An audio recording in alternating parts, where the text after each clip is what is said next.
नमस्कार, मैं अभिषेक कुमार आप सभी का स्वागत करता हूं फोकस स्टडी विद अभी में। तो आप सभी को मेरा जय गुरु। तो फाइनली दुर्गा पूजा समाप्त है।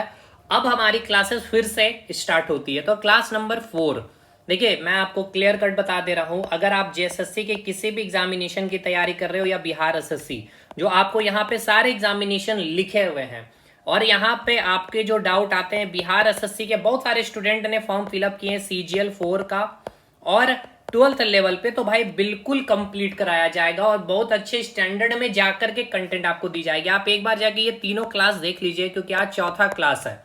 हमने क्या स्टार्ट किया है, इंडियन जीके, और इंडियन जीके में हिस्ट्री में मॉडर्न हिस्ट्री, क्योंकि इस चैप्टर का या फिर इस सब्जेक्ट का बहुत अच्छा खासा क्या होता है, वेटेज होता है।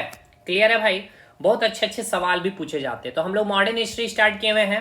इसका सिलेबस मैंने आपको बतला रखा था, ये रहा हम लोगों का पूरा सिलेबस। ये आपको समझ में नहीं आएगा, ये पहले क्लास में मैंने बतलाया था, जिसमें आज हम लोग पहला टॉपिक ही अभी हम लोग कंप्लीट कर रहे हैं, यूरोपीय कंपनी का आगमन। अब आप देख सकते हैं भाई, यूरोपीय कंपनी का आगमन करने को मैं टोटल 5 क्लासेस लूंगा। आज एक और क्लास आएगी, तब जाके पूरा यूरोपीय कंपनी का आगमन समाप्त होगा। तो समझ सकते हैं किस स्टैंडर्ड से, बिल्कुल एकदम यहां से स्टार्ट किया हूं जीरो से, और एकदम अर्थ से स्टार्ट कर फर्श से स्टार्ट करके एकदम अर्थ में लेकर के जा रहा हूं, यानी हीरो बनाने के लिए। और इस ऐसे ही बोलना नहीं है भाई। जब ये 5 क्लास आप कर लेंगे, आप कहीं से भी क्वेश्चन उठाइएगा और मैं क्वेश्चन प्रैक्टिस करवाऊंगा। अच्छे अच्छे बीपीएससी जेपीएससी के पूछे गए सवाल आप बना पा रहे होंगे।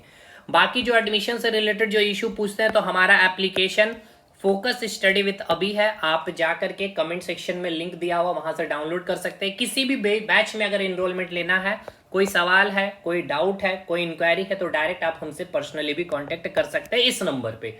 तो बिना देर के हुए सेशन स्टार्ट करते हैं भाई। देखिए टॉपिक क्या है हमारा, टॉपिक है यूरोपीय कंपनी का आगमन। भाई पहले आ जाइए, मैं एक बार रिवीजन करवा देता हूं, जो भी चीजें आप भूले होंगे मैं आपको सब कुछ याद करवा देता हूं। टॉपिक है हमारा यूरोपीय कंपनी का आगमन, है ना, यानी यूरोपीय कंपनी का आगमन। भारत में क्या होंगे, यूरोपीय कंपनी भारत आ रहे होंगे, किस लिए, व्यापार करने के लिए। किस लिए, व्यापार करने के लिए, यानी कि ट्रेड करने के लिए। अच्छा, इससे पहले जो भारत में जो ट्रेड हो रहा था, वो कैसे हो रहा था, स्थल मार्ग से हो रहा था। यानी कि भाई क्या हो रहा था, स्थल मार्ग से भारत में ट्रेड कर रही थी यूरोपीय महाद्वीप या यूरोपीय कंटिनेंट कह लीजिए। यानी कि यूरोपीय कंटिनेंट में जो देश स्थित है, वो भारत के साथ मेनली किस चीज का ट्रेड व्यापार करते थे, मसाले की। इसके पीछे का रीजन मैंने बताया था, ठंडा प्रदेश है यूरोप, और भारत क्या है, एक गर्म प्रदेश है। भारत क्या है भाई, भारत एक गर्म प्रदेश है, जहां पे मसालों की खेती के लिए क्या होना चाहिए भाई, गर्म प्रदेश। ठीक है, वहां का टेम्परेचर थोड़ा सा अधिक होना चाहिए, इसीलिए ये लोग मेनली भारत के साथ अधिक से अधिक ज्यादा व्यापार करते थे मसालों की।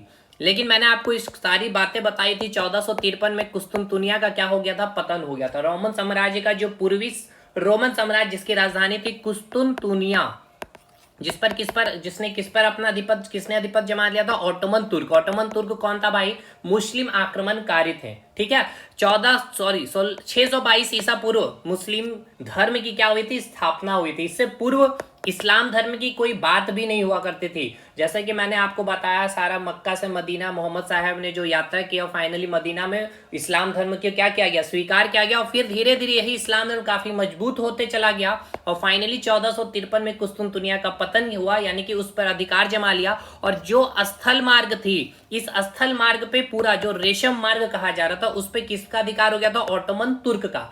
और इन्होंने उस मार्ग से जो भी ट्रेड करने जाना चाह रहे थे भाई, तो भारी भरकम क्या कर दिए, टैक्स लगा दिए। और जो यूरोपीय कंट्री थे या फिर यूरोपीय कंटिनेंट जो थे, महाद्वीप थे, यहाँ पे ये लोग कौन से धर्म को मानने वाले थे, ईसाई धर्म। तो इनको कहा कि अगर आप ट्रेड करना चाहते हैं पूर्वी भारत से या फिर पूर्वी दिशाओं में, यानी कि भारत से या फिर इंडोनेशिया से, चाइना से, तो आपको इस्लाम धर्म स्वीकार करना होगा। इसीलिए अब इस रेशम मार्ग या कहा लिया जाए ये स्थल मार्ग क्या हो गया था, यूरोपीय देशों के लिए बंद हो चुकी थी। तो अब ये भारत पहुंचने के लिए एक समुद्री मार्ग का खोज किए, जिसमें मैंने आपको सारी चीजें बताया। पुर्तगाल के नाविक से लेकर के स्पेन, जो आपका स्पेन मैं इटली का बोलना चाह रहा था, इटली के जो कोलंबस थे, जो कहां पहुंचे, वेस्ट इंडीज यानी कि अमेरिका की खोज की। और फाइनली 1498 में समुद्री मार्ग का खोज किसने किया? Vasco da Gama. ठीक है, याद करते चलिए, मैंने सारी चीजें बतला रखी है भाई। आ जाइए एक बार नोट में मैं फटाफट रिवीजन करा दूं। देखिए यहाँ पे ये सारी चीजें मैंने बता दिया है, कुस्तुनतुनिया ये सब सारी चीजें। ठीक है, तो आ जाइए 1498 में सबसे पहला पुर्तगाली जो भारत आने वाला है वो व्यक्ति कौन है? वास्को डिगामा है। कितने बार भारत आया था? 3 बार आया था। कब कब? 1498 में, फिर कब आया था? 1502 में, फिर कब आया था? 1524 में। क्लियर है? भारत आने में इसकी मदद किसने किया था? गुजरात के एक व्यापारी है अब्दुल मजीद। ठीक है, अब्दुल मजीद। और कहां पहुंचा था? केरल के कालीकट घाट में। कौन थे केरल के वहां पे शासक या राजा? वो थे जमुरीन थे।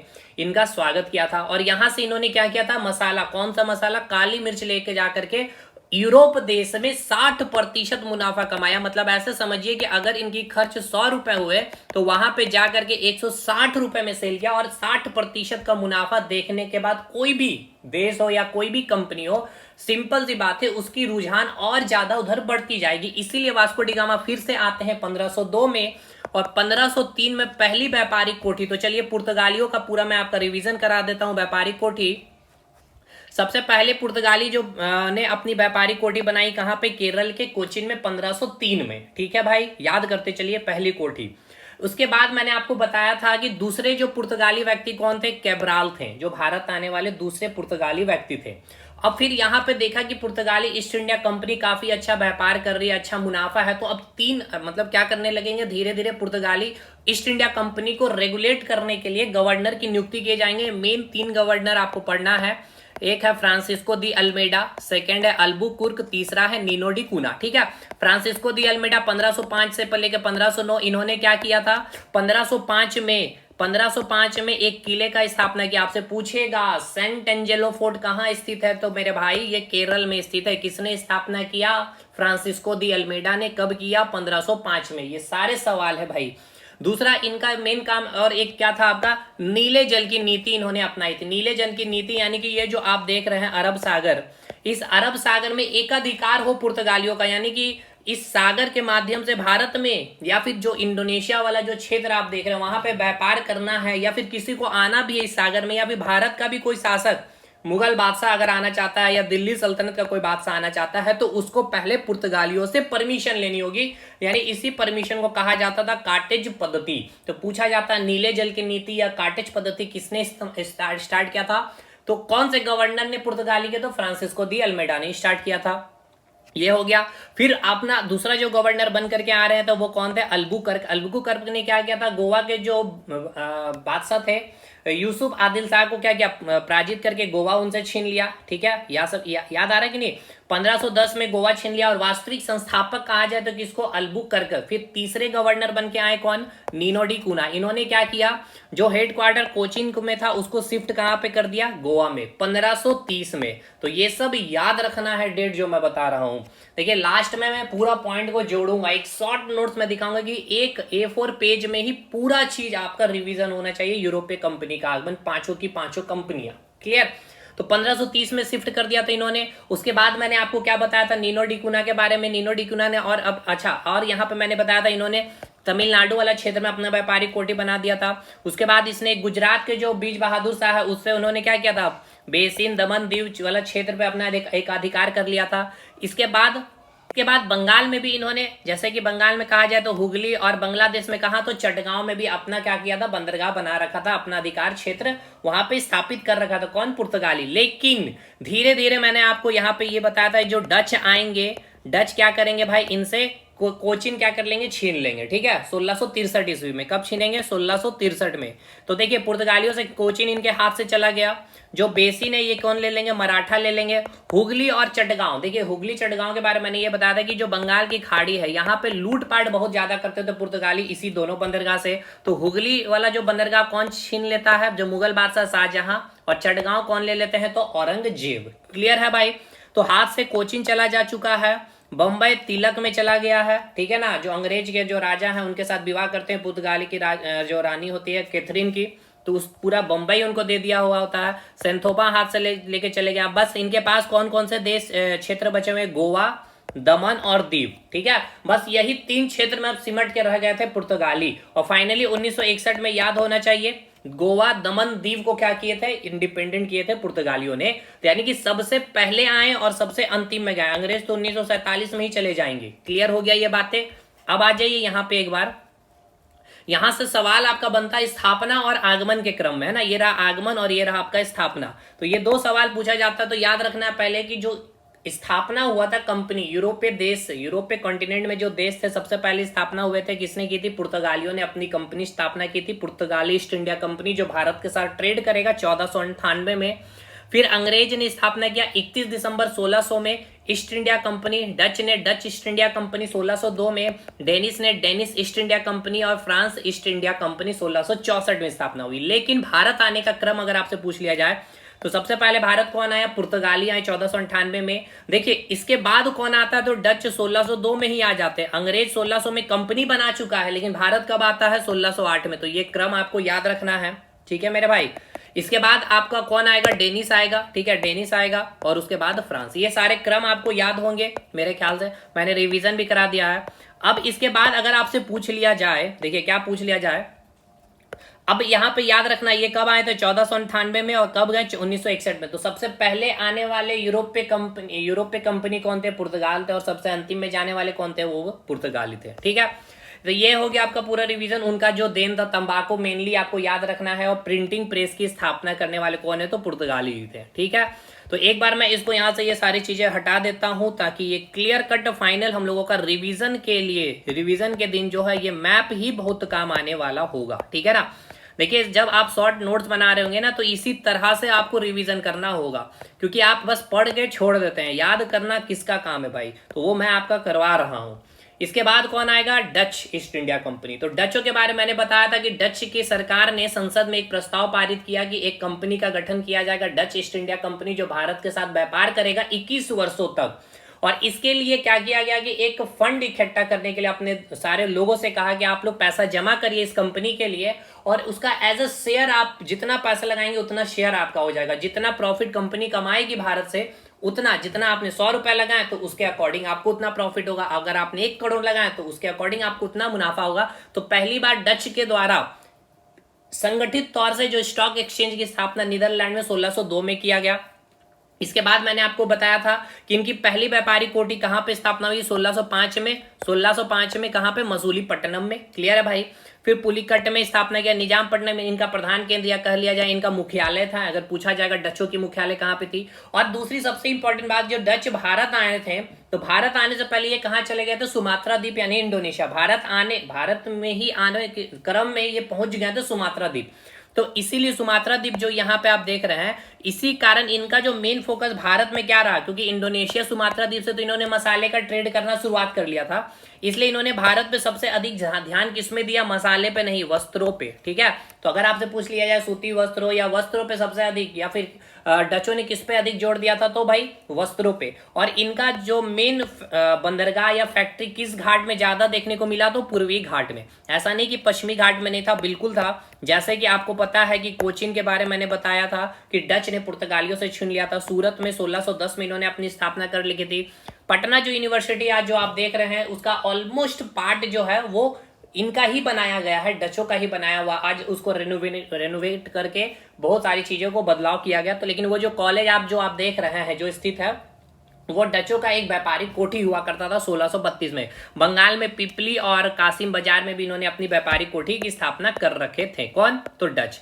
और फाइनली डच के बारे में अगर आपको मैं बताऊं, यहाँ पे 1 मिनट मेरे भाई, डच के बारे अगर मैं आपको बताऊं तो डच के बारे में क्या हुआ था कि 1759 में एक बेदरा का युद्ध हुआ था, ठीक है। चलिए आ जाइए यहाँ पे, मैं यहाँ पे डचों को भी अब इंड करता हूँ। 1602 में आए हैं डच, और कब जाएंगे, 1759 में बेदरा का युद्ध अंग्रेजों के साथ होती है। और इनका जो व्यापारिक कोठी 1602 में, देखिए भाई 1602 में क्या किया इन्होंने, अपना पहली व्यापारिक कोठी मसूलीपट्टनम में बनाया 1602 में। तो याद करिए 1602 में, यानी कि इस समय मुगल बादशाह कौन था, अकबर था। क्योंकि अकबर का जो टाइम पीरियड है 1556 से लेकर के 1605 तक। और तो पहली व्यापारिक कोठी पूछेगा कि डच ईस्ट इंडिया कंपनी जो अपनी पहली व्यापारिक कोठी मसूलीपट्टनम में बनाई, उस समय भारत में मुगल बादशाह कौन थे, तो अकबर थे। क्लियर है भाई।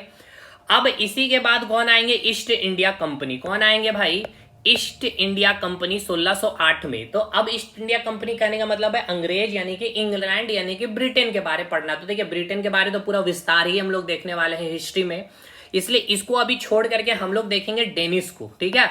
तो डेनिस कब भारत आएंगे? 1616 में। और इन्होंने कंपनी का एस्टेब्लिशमेंट भी कब किया डेनिस ने? 1616। अच्छा अब याद रखना, डेनमार्क जो आप देख रहे हैं ना, डेनमार्क के निवासी को ही कहा जाता है डेनिस। चलिए अब हम लोग स्टार्ट करेंगे आज का topic, Danish East India Company, ठीक है। तो चलिए डेनिस के बारे में देखते हैं और फिर इसके व्यापारिक कोठी और फिर इस फ्रांसीसी को स्टार्ट करेंगे। तो आज हम लोग देखने वाले हैं डेनिस ईस्ट इंडिया कंपनी, ठीक है। डेनिस ईस्ट इंडिया कंपनी, देखिए भाई डेनिस मतलब आप ऐसे समझ लिए कि उस समय यानी कि जो इनकी स्थापना जो हुई है डेनिस ईस्ट इंडिया कंपनी की, कब? 1616 में ये भारत आ रहे हैं। तो ये नॉर्वे इस समय और साथ में डेनिस दोनों एक साथ थे, ठीक है। तो एक मजबूत देश के रूप में ये था यूरोप में, क्लियर है भाई। यूरोप में अगर देखा जाए तो नॉर्वे और डेनिस, अभी जो ये मैं बात कर रहा हूँ ना 1616 में, तो ये दोनों एक साथ हुआ करते थे। तो इन्होंने 1616 में क्या किया? एक कंपनी की स्थापना किया, डेनिस ईस्ट इंडिया कंपनी की स्थापना की। इस समय डेनमार्क के जो राजा थे, ठीक है, डेनमार्क के निवासी ही याद रखिएगा, डेनमार्क के जो निवासी है, डेनमार्क के जो निवासी है उनके निवासी को क्या कहा जाता है? डेनिस कहा जाता है, ठीक है। तो डेनमार्क के जो राजा है क्रिश्चियन फोर, ठीक है, क्रिश्चियन फोर ने क्या किया? अपनी एक कंपनी का गठन किया, क्योंकि यूरोप के सारे देश देख रहे हैं कि भारत के साथ व्यापार कर रहे हैं और अच्छा मुनाफा कमा रहा है। इधर पुर्तगालियों ने अच्छा मुनाफा कमाया, डच ने अच्छे मुनाफा कमा रहे हैं, अंग्रेज भी कमा रहे हैं। तो भाई डेनिस ने भी कहा कि हम भी अपनी एक कंपनी को भारत भेजेंगे ट्रेड करने के लिए। तो क्रिश्चियन फोर ने एक कंपनी का गठन किया, डेनिस ईस्ट इंडिया कंपनी 1616 में। और ये इनका हेडक्वार्टर कहाँ रखा गया? कोपेनहेगन, जो डेनमार्क की राजधानी थी। अब याद करिए 1616 में आपसे पूछा जाएगा कि डेनिस ईस्ट इंडिया कंपनी की जो स्थापना हुई, इस समय भारत का मुगल बादशाह कौन था मेरे भाई? तो 1616 में अगर बात किया जाए तो कौन होगा? तो देखिए अभी मैंने आपको बताया 1556 से लेकर के 1605 तक कौन था? अकबर था, है ना। ये हम पढ़ाएंगे मेडाइवल हिस्ट्री में। इसके बाद 1605 से लेकर के 1627 22 साल तक कौन रहेगा? जहांगीर रहेंगे। कौन रहेंगे भाई? जहांगीर रहेंगे। तो भाई डेनिस ईस्ट इंडिया कंपनी की स्थापना 1616 में हुआ है, तो 1616 इसी के बीच में आएगा। तो इस समय मुगल बादशाह कौन है? तो जहांगीर। तो पूछेगा ये सब सवाल, देखे मॉडर्न को मेडाइवल से जोड़ करके पूछ रहा है। मॉडर्न आपसे पूछ रहा है कि डेनिस ईस्ट इंडिया कंपनी की स्थापना के समय मुगल बादशाह कौन थे, यानी कि मेडाइवल भी पूछ लिया, मॉडर्न भी पूछ लिया आपसे। तो भाई कौन रहेगा? जहांगीर रहता। डच ईस्ट इंडिया कंपनी की स्थापना कब हुई? 1602 में। तो भाई 1602 में मुगल बादशाह कौन होगा? इसी के बीच में आएगा, यानी कौन रहेगा? अकबर रहेगा, ठीक है। क्लियर है? ठीक है सर। अब यहां से बात आगे बढ़ेंगे तो 1619 में जो डेनमार्क है, डेनिस जो है, इन्होंने श्रीलंका, ये श्रीलंका पहुंचे और श्रीलंका में इन्होंने अपनी पहली फैक्ट्री की स्थापना की, ठीक है। कहां पे? श्रीलंका में। श्रीलंका में कहां पे? श्रीलंका में। श्रीलंका में कहां पे? श्रीलंका में। और श्रीलंका में जो एक जगह है जिसका नाम है त्रेंक्वे-माली, ठीक है। त्रेंक्वे-माली में इन्होंने अपनी फर्स्ट फैक्ट्री का क्या किया भाई? वहां पे गठन किया। तो सबसे पहले डेनिस कहां पे आए? 1619 में श्रीलंका पहुंचे और श्रीलंका में ही इन्होंने क्या किया? त्रेंक्वे-वाली में अपनी पहली व्यापारिक कोठी का स्थापना किया। और याद रखिएगा इस समय श्रीलंका में कौन वंश चल रहा था? कैंडी वंश चल रहा था। कौन सा वंश चल रहा था? कैंडी वंश। यानी कहने का मतलब ये है, यहाँ पे देखिए ये जो डेनिस ईस्ट इंडिया कंपनी आपको दिखाया गया, ये जो आपका क्या है? ये श्रीलंका है। तो 1619 में मैं यहाँ मेंशन कर दे रहा हूँ, 1619 में त्रेंक्वे-वाली में पहली कोठी, ये भारत में नहीं स्थापना किया इन्होंने, श्रीलंका में स्थापना किया। जैसे कि डच आए थे इंडोनेशिया सुमात्रा द्वीप में पहुंचे, तो उसी प्रकार ये डेनिस कहाँ पहुंचे? श्रीलंका पहुंचे और इन्होंने अपनी पहली व्यापारिक कोठी का स्थापना किया त्रेंक्वे-माली में, ठीक है। याद रहेगा ये सारे पॉइंट, देखिए मैंने लिख रखा है श्रीलंका में 1619 में। और इसके बाद यहीं से इनकी नजर पड़ती है कहां? भारत पे। और भारत में कहां? तो भारत के मेनली कौन से राज्य में? तमिलनाडु राज्य में, ठीक है। यानी ये जो आप राज्य देख रहे हैं ना, तमिलनाडु राज्य, एक मिनट मेरे भाई, एक मिनट मेरे भाई, हाँ ये रहा आपका तमिलनाडु। इस तमिलनाडु में राज्य में इनका नजर पड़ता है, भारत के बारे में जानकारी इनको मिलती है। और इस समय तमिलनाडु में जो शासन चल रहा था, किनका? तंजौर शासन चल रहा था, जिनके राजा या शासक कौन थे? रघुनाथ नायक थे। तो इन रघुनाथ नायक से जो डेनिस ईस्ट इंडिया कंपनी है वो वार्तालाप करते हैं और एक फिक्स्ड राशि में कि हम आपको इतना रकम देंगे सालाना, हम यहाँ पे अपनी व्यापारिक कोठी बनाना चाहते हैं। तो पहली व्यापारिक कोठी डेनिस ईस्ट इंडिया कंपनी की तमिलनाडु में बनी। त्रेंक्वे बार एक जगह है, कब? 1620 में, यानी उसके अगले साल। क्लियर हुआ? समझ में आया? मैंने आपको क्या बताया भाई, पहले ये बताइए। हमने आपको ये बताया डेनिस के बारे में। चलिए आ जाइए, यहाँ पे मैं आपको फ्रेज बनाता हूँ तो और भी चीजें क्लियर होगी, ठीक है। चलिए भाई, जैसे कि ये रहा आपका श्रीलंका, ठीक है। तो डेनिस ईस्ट इंडिया कंपनी जो है ये सबसे पहले कहाँ पहुंचे? श्रीलंका में पहुंचे। कहाँ पहुंचे? श्रीलंका में 1619 में त्रैंक्वे माली में इन्होंने अपना पहला व्यापारिक कोठी बनाया। अगर भारत में पूछा जाएगा तो भारत में कहाँ पे? तमिलनाडु में त्रैंक्वे बार में इनका पहला व्यापारिक कोठी का गठन किया गया, ठीक है। अब एक चीज को समझिएगा, यहाँ पे गठन हुआ और इस समय जो गठन किया डेनिस ने, इन्होंने अपने साथ कौन से गवर्नर को भेजा था? तो याद नाम हो सकता है मैं शायद प्रोनाउंसिएशन गलत बोलूं, ओवे गेजदे, ठीक है। तो वो मैं आपको नोट्स में सही कर दूंगा। तो भारत में पहला गवर्नर कौन जो डेनिस ने भेजा? यहाँ पे कहाँ पे? तमिलनाडु के त्रैंक्वे बार में। इन्होंने अपनी पहली व्यापारिक कोठी 1620 में भारत में स्थापना किया, तमिलनाडु के त्रैंक्वे बार में। और इन्होंने अपना पहला गवर्नर किसको भेजा था? आवे गेजदे को बना करके भेजा था, ठीक है। अब इस समय डेनिस का मैंने आपको बताया राजा कौन है भाई? क्रिश्चियन IV है। कौन है? Christian IV।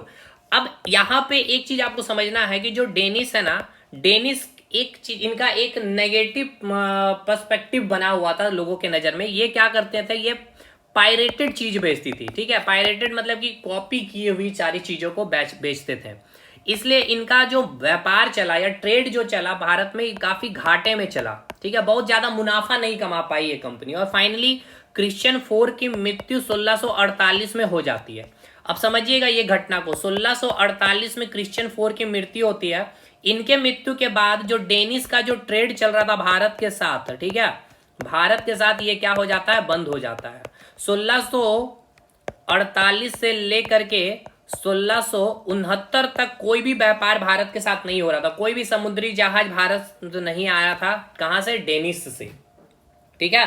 अब यहाँ अच्छा एक रीजन क्या है कि एक तो इनका जो कंपनी का जो ट्रेड जो व्यापार जो चल रहा, बिजनेस काफी ज्यादा घाटे पे चल रहा। दूसरा, इनका राजा का मृत्यु हो चुका। मेन जो राजा थे जिन्होंने इस डेनिस ईस्ट इंडिया कंपनी का गठन किया था 1648 में, क्रिश्चियन IV की मृत्यु हो जाती है। इस कारण 1648 से लेकर 1669 आप समझ सकते हैं एक बहुत लंबा फेज रहा, यानी 50, 69, 19, 20, 21 साल, ठीक है ना। 21 साल तक कोई भी व्यापार भारत के साथ डेनिस ईस्ट इंडिया कंपनी नहीं की। अब एक चीज को समझिएगा गौरपूर्वक, मैंने आपको क्या बताया था भाई? देखिए मैंने आपको क्या बताया, 1498 में कौन आया? पुर्तगाली भारत आया, ठीक है। इसके जस्ट 100 साल के बाद यानी कि 1602 में कौन आया? डच आया। कौन आया? डच आया, है ना। इसके बाद जस्ट 1608 में अंग्रेज आ चुका है, भारत आ चुका है भाई, समझते चलिए पैरेलली। और मैंने आपको बताया डच भारत को कब छोड़ दिया? फाइनली 1759 में बेदरा का युद्ध में। इसके बाद जस्ट 8 साल के बाद 1616 में डेनिस भी भारत पहुंच चुका है। और मैंने आपको बताया कि 1648 के बाद से लेके 1669 का जो ये टाइम पीरियड है, इस समय डेनिस ईस्ट इंडिया कंपनी का व्यापार क्या है? भारत के साथ बंद है।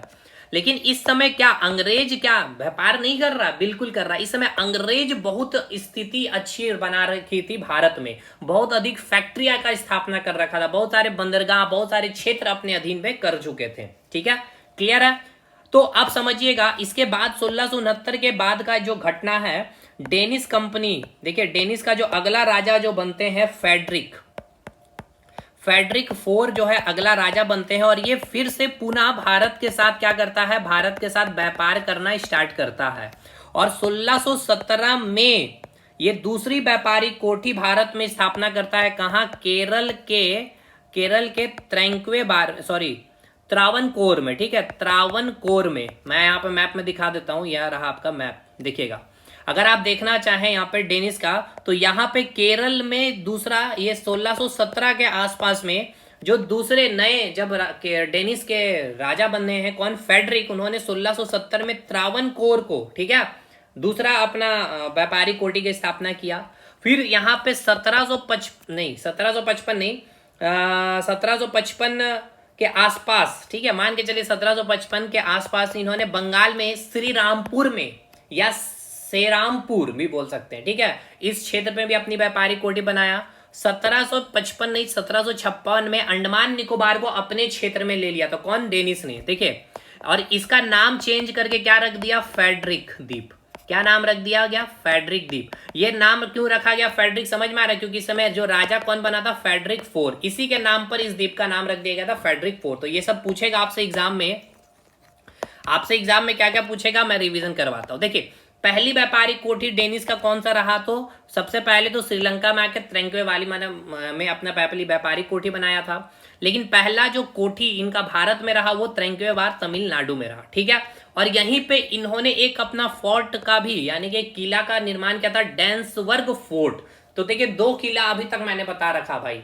एक तो मैंने आपको बताया है पुर्तगालियों में, आ जाइए एक बार पहले मैं आपको रिवीजन करा देता हूं। देखिए, पुर्तगालियों के जो पहले गवर्नर थे Francisco de Almeida, Saint Angelo fort पूछेगा कहां पे, केरल में, याद हो गया। दूसरा डेंसबर्ग फोर्ट डेनिस ने स्थापना किया था, कहां पे, तमिलनाडु में त्रेंक्वे बार में। तो यहीं पे जो पहली व्यापारिक कोठी की स्थापना की, यहीं पे इन्होंने अपने किले का स्थापना किया, डेंसबर्ग फोर्ट। तो ये बहुत इंपॉर्टेंट है आपके एग्जामिनेशन के लिए कि डेंसबर्ग फोर्ट या फिर किला किसने स्थापना किया, डेनिसो ने किया था, कहां पे, तमिलनाडु के त्रेंक्वे बार में, ठीक। इसके बाद क्रिश्चियन फोर की मृत्यु हो जाती है और इसकी मृत्यु के बाद भारत के साथ 1669 तक पूरी की पूरी व्यापार बंद हो जाती। कंपनी लॉस में है, पायरेटेड चीजें बेचने के कारण। फिर से अगला जो राजा बन रहा है फेडरिक फोर, उन्होंने केरल के त्रावणकोर में 1670 में इन्होंने दूसरी फैक्ट्री की स्थापना की।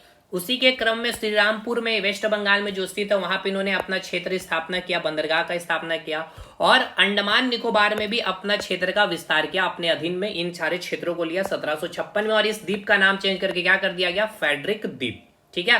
पहली कोठी भी तो ये डेनिस ईस्ट इंडिया कंपनी का पूरा मैप में क्लियर हुआ माइंड में, यह कि नहीं, यहां तक बताइएगा।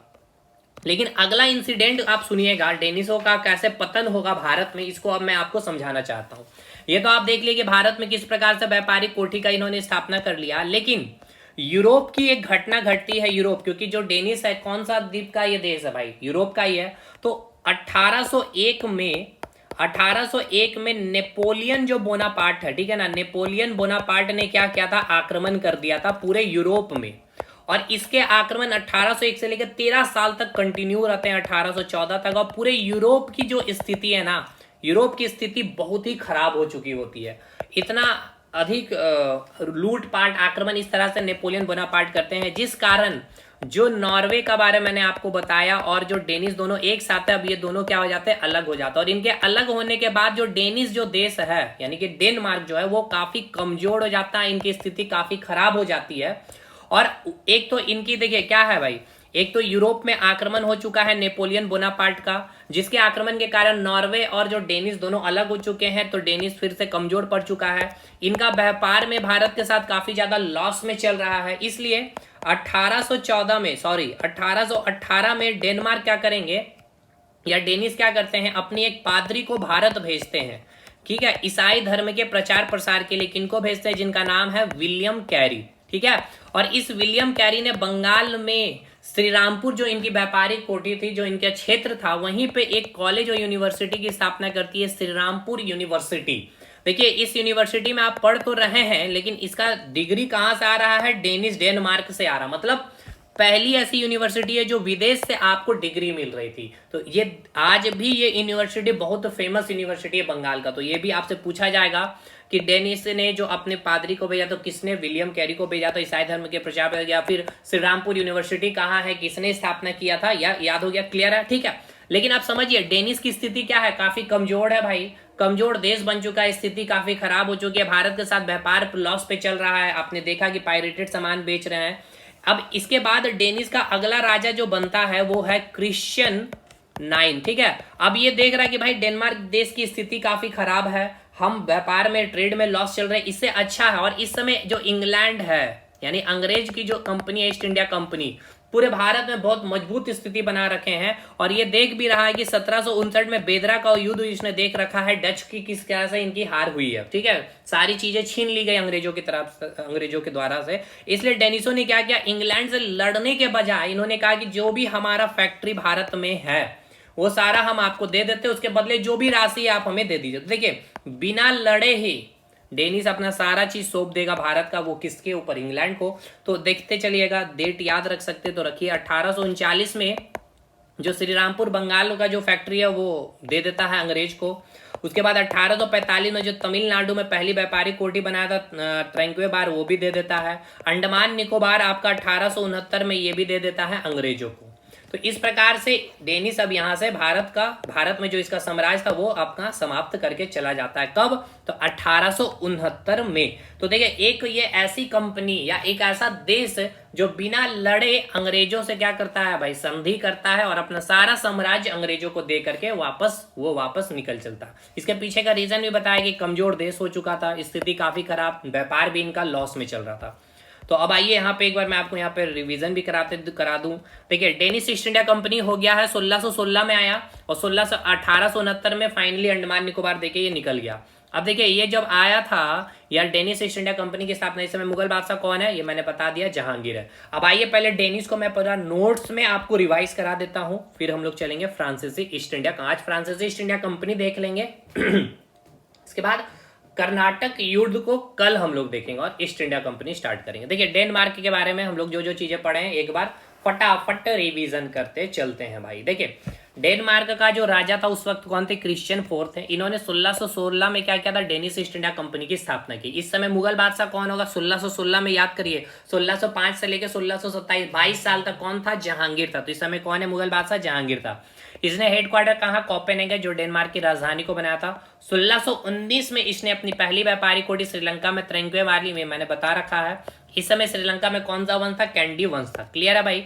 तमिलनाडु में कौन सा था? अभी इसी क्रम में श्रीलंका पहुंचने के बाद इनकी नजर भारत में पड़ती है। भारत में भी कहा तो तमिलनाडु में, जहां पे शासन चल रहा था तंजौर शासन, जहां का शासक था कौन था? राजा कौन थे? रघुनाथ नायक। इनसे बातें करती है और एक फिक्स्ड राशि में क्या करते हैं? तमिलनाडु में अपनी पहली व्यापारिक कोठी डेनिसो का स्थापना होती है 1620 में। त्रेंक्वेबार में ही एक बड़ा किला डेंसबर्ग फोर्ट के बारे में, तो 2 किला है। मैं अभी 3 किले 4 किले के बारे में बताऊंगा, ठीक है ना। अभी मैं आपको दिखाऊंगा, एक फोर्ट विलियम्स के बारे में दिखाना है, सेंट एंजल, आपको आगे चलते ही अभी कंफ्यूज मत होइए। 2 किला भी आपको एकदम याद रखना, ठीक है। और मैंने मैप में ही इसलिए बना के दिखाया आपको कि एक तो सेंट एंजेलो फोर्ट आपको याद रहना चाहिए, ठीक है, और एक आपको डेंसबर्ग फोर्ट आपको याद रहना चाहिए, ठीक है। एकदम माइंड में बैठा के लेके चलेंगे, ठीक है भाई। चलिए नोट्स में रिवीजन कर लेते हैं जो जो चीजें हम लोगों ने पढ़ रखी है, ताकि पूरी चीजें एकदम माइंड में बैठ जाए कि नोट्स भी जब आप पढ़े तो आपको दोबारा वीडियो वगैरह देखने की जरूरत ना पड़े। अपना प्रधान केंद्र कहाँ बना रखा था? वही त्रेंक्वेबार में। डेनिश ईस्ट इंडिया कंपनी घाटे में चल रही थी, मैंने बताया था क्या कारण था इसके कारण पीछे, जो पायरेसी के कारण, यानी कि जो पायरेटेड चीजें बेच रही थी। 1648 में डेनिश के जो राजा क्रिश्चियन फोर की मृत्यु हो जाती है और इसके बाद कई सालों तक क्या करते हैं? भारत के साथ व्यापार बंद हो जाता है, समुद्री जहाज भारत नहीं आता और 1669 तक कोई भी डेनिश से समुद्री जहाज भारत नहीं आया था व्यापार करने। और इधर अंग्रेजों की जो ईस्ट इंडिया कंपनी है वो काफी अच्छी विकास कर चुके होते हैं भारत में। 1670 में जो डेनमार्क का जो अगला राजा बनता फेडरिक फोर, और इन्होंने अपनी फिर से व्यापार करना भारत के साथ शुरुआत करते हैं। और डेनमार्क का पहला गवर्नर, ये तो मैंने देखिए ये मैंने नाम बताया था ना, आवे गेजदे को भेजा गया था, ठीक है। तमिलनाडु का जो त्रेंक्वेबार में जो पहली व्यापारिक कोठी बनाया गया था, इसका गवर्नर किसको बनाया गया था? डेनिश की तरफ से, डेनमार्क की तरफ से, तो आवे गेजदे को। तो 1670 में फेडरिक फोर ने केरल के एक्वाटोर, माफ करिए यहाँ केरल के एक्वाटोर नहीं होगा, ठीक है, यहाँ पे मैं आपको दिखा देता हूँ। देखिए 1670 में मैंने आपको बताया था त्रावणकोर, ठीक है। 1670 में ये रहा त्रावणकोर में, ठीक है। 1670 में त्रावणकोर याद रखिएगा, ठीक है, त्रावणकोर, ठीक है। यहाँ मैं लिख दे रहा हूँ त्रावणकोर, त्रावणकोर, ठीक है। त्रावणकोर कहाँ पे है? श्रीलंका में, ठीक है भाई, श्रीलंका में। कहाँ पे है? तो श्रीलंका है, त्रावणकोर, ठीक है। त्रावणकोर में अपनी दूसरी व्यापारिक कोठी की स्थापना करता है। जब अगला राजा कौन बनता है? Frederick four. 1755 में बंगाल के श्रीरामपुर या सियारामपुर या श्रीरामपुर भी कहा जाता है, उन्होंने व्यापारिक कोठी की स्थापना की। 1756 में अंडमान निकोबार पर अधिकार कर लिया और इसका नाम क्या रख देता है? उसी राजा के नाम पे फेडरिक द्वीप रख देते हैं। और फाइनली मैंने आपको बताया था कि 1801 से लेकर 14 तक 13 साल तक यूरोप में किसने हमला कर दिया था? नेपोलियन बोनापार्ट ने। इस कारण जो यूरोप का जो देश की जो स्थिति थी काफी खराब हो चुकी थी और 1815 में नॉर्वे जो है डेनमार्क से अलग हो जाता है, जिसके कारण डेनमार्क की स्थिति काफी खराब हो जाती है।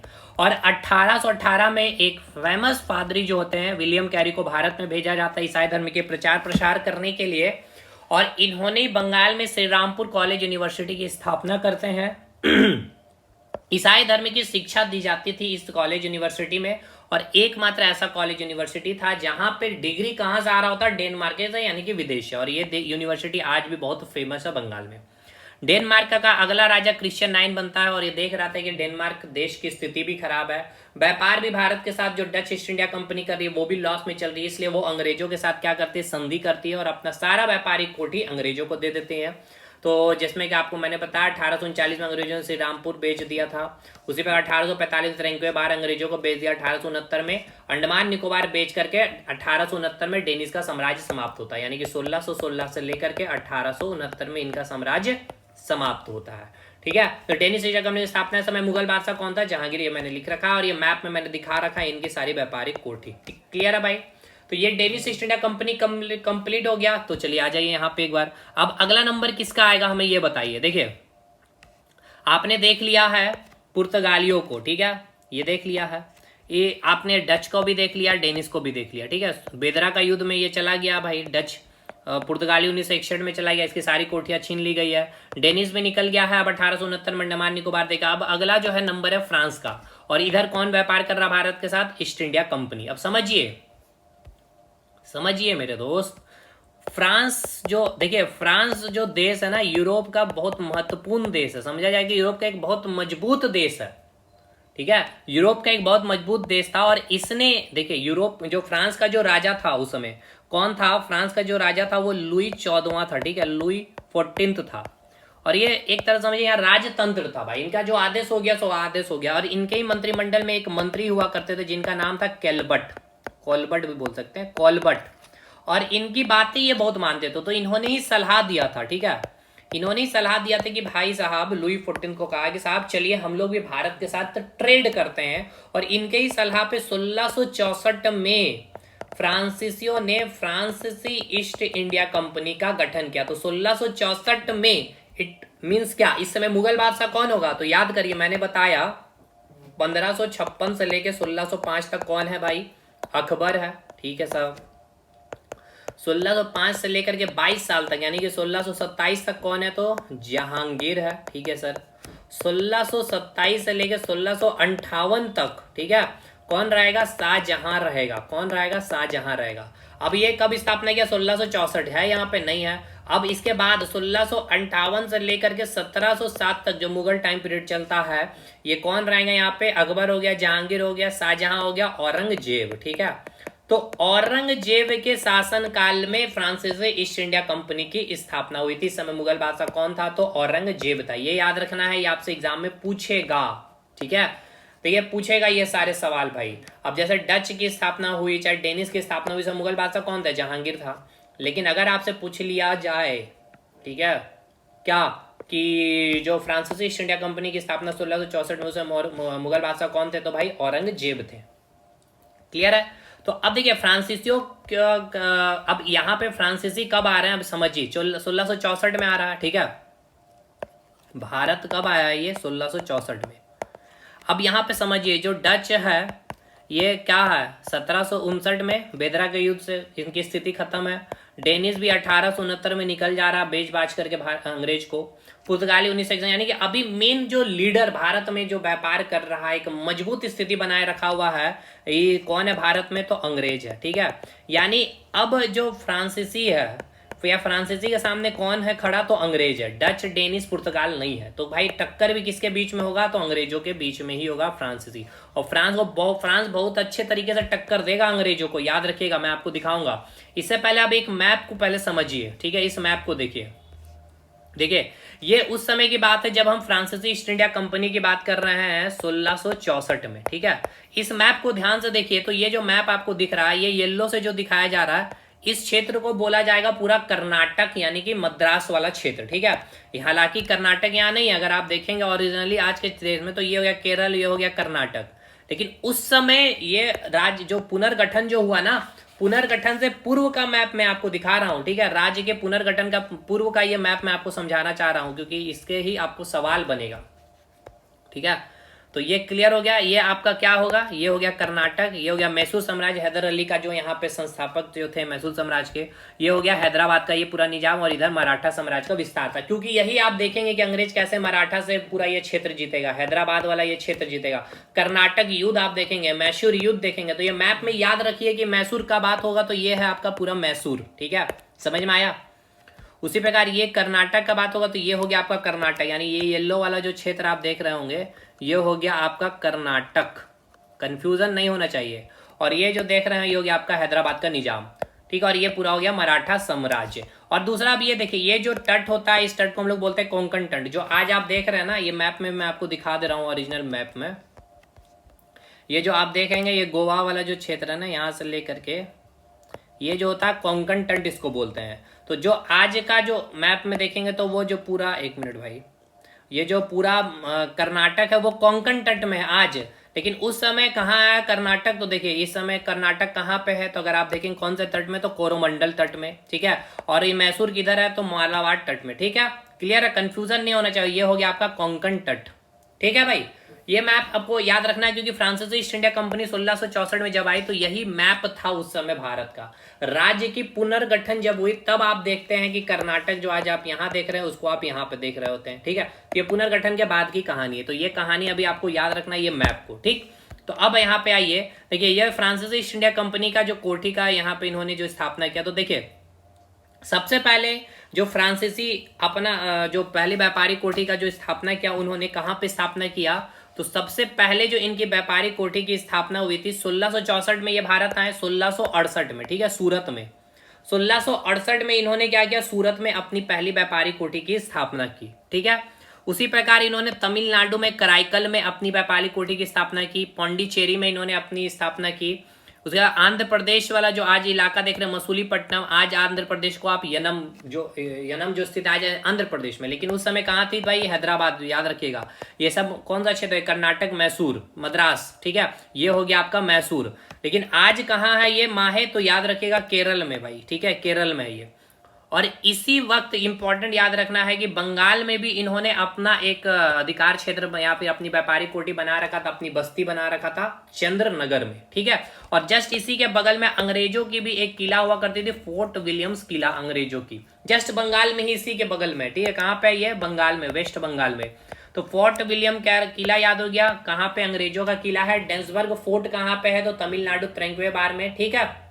सेंट एंजेलो फोर्ट कहाँ है, तमिलनाडु में, याद रखना ये सभी चीज। किसने बनाया था, फ्रांसिस्को दी अल्मेडा में। और इसी मद्रास में अंग्रेजों का एक और किला है, सेंट डेविड किला। देखिए अंग्रेज कितना मजबूत हो चुका है अभी कि देखिए साउथ में भी, यहाँ पे मद्रास में भी अपना किला का स्थापना कर चुका है, बंगाल में भी अपना किला का स्थापना कर चुका है।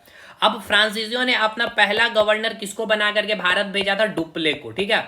डुप्ले बहुत तेज तरार, और कहा जाए तो डुप्ले की जो नीतियां थी ना, उसी नीति को अंग्रेजों ने फॉलो किया बाद में। जो आज आप अंग्रेज के बारे में पढ़ते हैं ना, तो अंग्रेज ने खुद कॉपी किया था फ्रांसीसियों का। समझिए कैसे, अब देखिए हुआ क्या, फ्रांसीसी जो है अपना जो गवर्नर बना करके भेजा, किसको, डुप्ले को भेजा था, ठीक है। कहां पे भेजा था, चंद्रनगर में। अब ये डुप्ले करता क्या था, ये देखा कि अगर हम ट्रेड कर रहे हैं तो जितना मुनाफा ट्रेड से नहीं हो रहा उतना ज्यादा अगर हम राजनीतिक हस्तक्षेप करते हैं, मतलब कि बंगाल का जो आज राजा है एक्स पर्सन, मैं अगर वाई कोई दूसरा उसी प्रकार का प्रतिभाशाली व्यक्ति है, मजबूत है, अगर मैं इसको मदद करूं अपना सेना दे करके और इसको मरवा करके इसको गद्दी में बैठा देता हूं, तो भाई ये राजा बन जाएगा। अब ये राजा बनेगा तो खुश होकर के मुझे क्या करेगा, कुछ ना कुछ तो देगा भाई, ठीक है। तो जितना मैं यहाँ कमाऊंगा बस इसको राजा गद्दी में बैठा दूंगा, उससे ज्यादा तो ये अगर 1 करोड़ मैं मुनाफा कमा रहा हूँ यहाँ से, तो यहाँ से 10 करोड़ मुझे ये राजा बनेगा तो दे देगा, देगा कि नहीं भाई, गद्दी में बैठ रहा भाई, तो वो खुद भी काफी मुनाफा कमाएगा, समझ रहे हैं। तो डुप्ले यही काम करता था, राजनीतिक हस्तक्षेप करता था जिस भी क्षेत्र में रहता। इस कारण फ्रांसीसी ईस्ट इंडिया कंपनी की पकड़ वेस्ट बंगाल में बहुत अच्छी हो रखी थी। इस कारण इनको क्या कर दिया गया, भेज दिया गया साउथ में। क्यों, डुप्ले को साउथ में इसीलिए भेज दिया गया, 10 साल के लिए यहाँ तक रहे, यहाँ पर रहे, और इनका कार्य देखा बहुत अच्छा, काफी कमाई हो रही थी फ्रांसीसियों की ईस्ट इंडिया कंपनी की, लेकिन वो व्यापार से नहीं हो रही थी। मेनली डुप्ले कर क्या था, राजनीति। वहां पे राजा का क्या कर रहे थे भाई, फेरबदल, इसको मारा करके उसको बैठा रहे थे, और उसको गद्दी में बैठने के कारण उसको क्या कर रहे थे भाई, उसकी पूंजी उनको दे रहे थे भाई, लूट। मतलब सिंपल सी बात है, आपको गद्दी में हम बैठाएंगे तो आप मान लीजिए 1 करोड़ कमाएंगे, तो 50 लाख आप हमें देंगे भाई, तो भाई जो मैं ट्रेड से कमाऊंगा उससे अच्छा, उससे ज्यादा तो मैं यही मुनाफा। यही कारण इनको साउथ में भेजा गया, क्योंकि साउथ में अंग्रेजों की स्थिति काफी मजबूत थी। और यहाँ पहुंचने के बाद भी ये जो हैदराबाद जो आप देख रहे हैं और कर्नाटक जो देख रहे हैं, डुप्ले ने भी यहाँ पे वही काम करने लग गया। क्या करने लगा, समझिए, जो हैदराबाद का निजाम है उसके जो अगला नवाब या निजाम कौन बनेगा, या कर्नाटक का अगला नवाब कौन बनेगा, ये डिसाइड करने लग गया कौन, डुप्ले।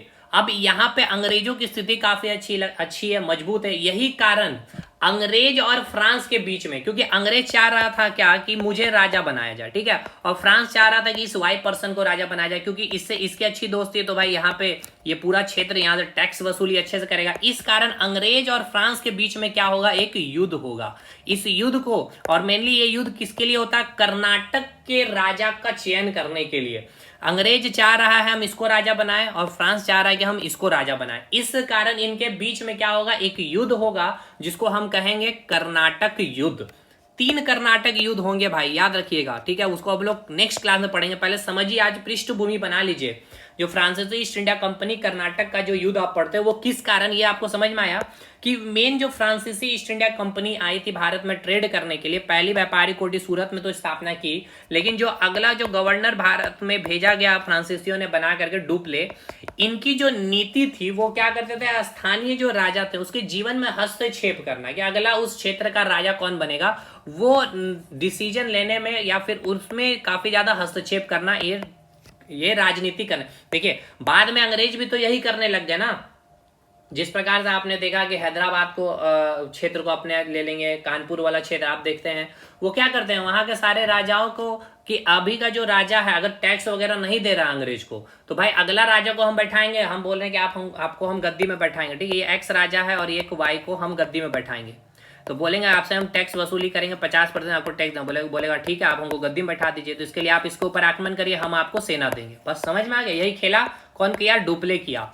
और यहाँ पे वही हो रहा लगा, जब इसको भेजा गया, फ्रांसीसी ने भेजा गया, आपको कहाँ भेजा जा रहा, साउथ में ट्रांसफर किया गया, साउथ में भेजा गया, तो यहाँ पे हैदराबाद में, कर्नाटक में भी डुप्ले यही करने लग गया, व्यापार से ज्यादा ध्यान देने लग गया, यही सब राजनीतिक हस्तक्षेप में। जो अंग्रेज की स्थिति काफी अच्छी थी समय ईस्ट इंडिया कंपनी की, वो उसको ये सिर्फ सारी चीजें भाया नहीं भाई।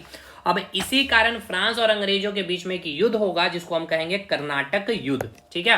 पहले आइए नोट्स में, आई थिंक आप सारी चीजों को समझ पा रहे होंगे, पूरी पृष्ठभूमि को समझिए, क्योंकि कर्नाटक युद्ध बहुत इंपॉर्टेंट है। देखिए फ्रांसीसी के बारे में यहां से देखते हैं।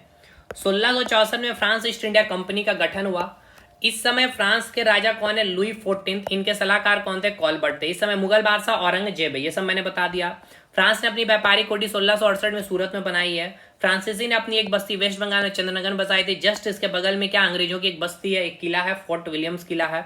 1731 में फ्रांस ने डुप्ले को चंद्रनगर का गवर्नर बना करके भारत भेजा था, लेकिन कुछ साल 10 साल के बाद डुप्ले को कहां भेज दिया गया, दक्षिण भारत भेज दिया गया। दक्षिण में अंग्रेजों की स्थिति काफी अच्छी थी और 1741 में पांडिचेरी का गवर्नर डुप्ले को बना दिया गया था, ठीक है, पांडिचेरी में जो इनका ही अधिकार क्षेत्र था। और यही फ्रांस, और मैंने आपको बताया कि एक युद्ध हुआ, कौन सा युद्ध, कर्नाटक का युद्ध। क्यों युद्ध हुआ ये समझ में आया आपको, राजनीतिक हस्तक्षेप, ये अगला राजा कौन बनेगा। जैसे कि मैं आपको यहाँ पे बताता हूं, जैसे कि देखिए यहाँ पे हुआ क्या था, इसको और मैं थोड़ा सा डिटेल कर देता हूँ ताकि और भी अच्छे से आपको समझ आए। मैप में आ जाते, देखिए मैप में मैं आपको बना के दिखाता हूँ, ठीक है। देखिए पहले मैप बना लेता हूँ, ये रहा मैप, ठीक है। ये हो गया आपका मैसूर राज्य हो गया, ये कर्नाटक हो गया, और ये आपका हैदराबाद हो गया, ठीक है। देखिए ये जो आप देख रहे हैं हैदराबाद वाला क्षेत्र, और ये हो गया कर्नाटक वाला क्षेत्र। पांडिचेरी में अब किसको भेज दिया गया, डुप्ले को भेज दिया गया 1741 में। अब डुप्ले क्या कर रहा है, जो हैदराबाद है और ये जो कर्नाटक है, ठीक है, कर्नाटक का जो नवाब डुप्ले बनाना चाह रहा था चंदा साहेब को, ठीक है, जो चंदा साहेब फ्रांसीसियों का काफी साथ में था, कि अगर इसको बनाता तो भाई इसको काफी ज्यादा टैक्स वसूली करने देता, ट्रेड करने अच्छे से खासा देता, अच्छा खासा धन रकम वगैरह इसको देता, ठीक है। और हैदराबाद में डुप्ले किसको बनाना चाह रहा था, मुजफ्फरजंग को, ठीक है, मुजफ्फरजंग को। लेकिन अंग्रेज किसको चाह रहा है, अब इसको समझिए। अंग्रेज चाह रहा है कि कर्नाटक में अनवरुद्दीन बने, क्योंकि अनवरुद्दीन अंग्रेजों का साथ था, और हैदराबाद में कौन बने, तो नासिर जंग को नवाब बनाना चाह रहा था। अब यहाँ पे कौन शासक बनेगा, इसका डिसीजन के लिए अब इन दोनों के बीच में एक युद्ध होगा, कर्नाटक का युद्ध। अब ये कर्नाटक युद्ध, 3 कर्नाटक युद्ध आपको पढ़ना, लेकिन 3 में से ध्यान रखिएगा, पहला कर्नाटक युद्ध, दूसरा कर्नाटक युद्ध और तीसरा कर्नाटक युद्ध। पहला कर्नाटक युद्ध जो होता है और तीसरा कर्नाटक युद्ध जो होता है, ठीक है, किसके किसके बीच में, समझिए किसके किसके बीच में हो रहा है, ये दोनों तीनों कर्नाटक युद्ध फ्रांस एंड अंग्रेज के बीच में, ठीक है, और ये भी फ्रांस और अंग्रेज के बीच में, और ये भी फ्रांस एंड अंग्रेज के बीच में। लेकिन ये प्रथम कर्नाटक युद्ध और थर्ड कर्नाटक युद्ध जो होता है ना, ये युद्ध होता है जो फ्रांस और यूरोप, सॉरी जो फ्रांस और इंग्लैंड यानी कि यूरोप में जो देश है फ्रांस, वहां पे जो उनके साथ जो सिचुएशन खराब होती है उस कारण, मतलब ऐसा समझिए कि आज जैसे कि इंडिया और पाकिस्तान के बीच में, ठीक है ना, ऐसा समझिएगा इंडिया पाकिस्तान के बीच में मान के चलिए कि पाकिस्तान में कोई भी हिंदुज्म को ऊपर आक्रमण होता है, तो आक्रमण होने के कारण यहाँ हुआ कहाँ, कौन से हिंदू को, पाकिस्तान में रहने वाले हिंदू को यहाँ पे ऊपर आक्रमण हुआ है या मंदिर तोड़ दिया गया, ऐसा समझिए। अब इसका आप क्या देखेंगे, लक्षण देखेंगे, भारत में जितने मस्जिद ये टूट रहे हैं, है ना। उसी प्रकार से जो फ्रांस और यूरोप जो देश, सॉरी फ्रांस और जो अंग्रेज है, इनके बीच युद्ध हो रहा कहाँ पे, यूरोप में।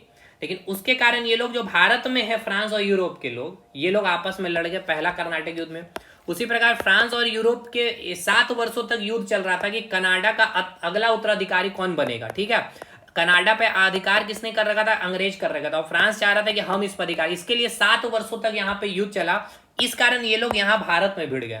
और जो दूसरा कर्नाटक युद्ध हुआ, ये भारत में स्थानीय राजा, जो कर्नाटक हैदराबाद के बारे में मैंने आपको बताया था कि डुप्ले चाह रहे थे कि हैदराबाद में मुजफ्फर जंग बने और कर्नाटक में चंदा साहेब बने। डुप्ले चाह रहा था, फ्रांसीसी चाह, लेकिन अंग्रेज क्या चाह रहे थे, कर्नाटक में अनवरुद्दीन को बनाया और हैदराबाद में भाई किसको बनाया, किनको बनाया, नासिर जंग को बनाया। इस कारण दूसरा कर्नाटक युद्ध होता है। तो ये कर्नाटक युद्ध हम लोग कल देखेंगे, डिटेल करेंगे, उसके बाद हम लोग ईस्ट इंडिया कंपनी अंग्रेजों का स्टार्ट कर देंगे, ठीक है। तो यहां से हम लोग स्टार्ट करेंगे तीनों कर्नाटक के युद्ध को। क्या ये चीजें समझ में आई? देखिए भाई ये सारे अच्छा कुछ चीजें शायद मैंने यहाँ लिखी थी कि मैं आपको यहाँ पे बताऊं, एक बार देख लिया जाए, कुछ चीजें छूटना नहीं चाहिए, ठीक है ना। ये रहा, देखते हैं क्या है। अच्छा ये तो मैंने बता ही रखा, 1669 में दूसरी फैक्ट्री फ्रेंच की कहाँ, मसूलीपट्टनम में स्थापित हुई थी और फ्रेंच और पंडुचेरी को भी अपना कैपिटल बना लिया था, मैंने आपको बता रखा है। तो ये हो गया आपका तीनों चारों, ठीक है ना। पुर्तगाल आपको मैंने करवा दिया, ठीक है, पूरी फैक्ट्री याद करवा दी इनकी। डच का पूरा करवा दिया है, डेनिस का भी मैंने पूरा करा दिया है, और आपका फ्रांसीसी का भी मैंने पूरा करवा दिया है, ठीक है। ये फ्रांसीसी ईस्ट इंडिया कंपनी। अब कर्नाटक युद्ध और ईस्ट इंडिया कंपनी अंग्रेजों का पढ़ेंगे, देन ये चैप्टर समाप्त। और इसके बाद फिर हम लोग आ जाएंगे कहाँ पे, तो हम लोग इसके बाद आ जाएंगे दूसरे चैप्टर मॉडर्न हिस्ट्री का, अंग्रेजों का विस्तार पढ़ेंगे पूरा, ठीक है। मिलते हैं नेक्स्ट वीडियो में, तब तक के लिए धन्यवाद।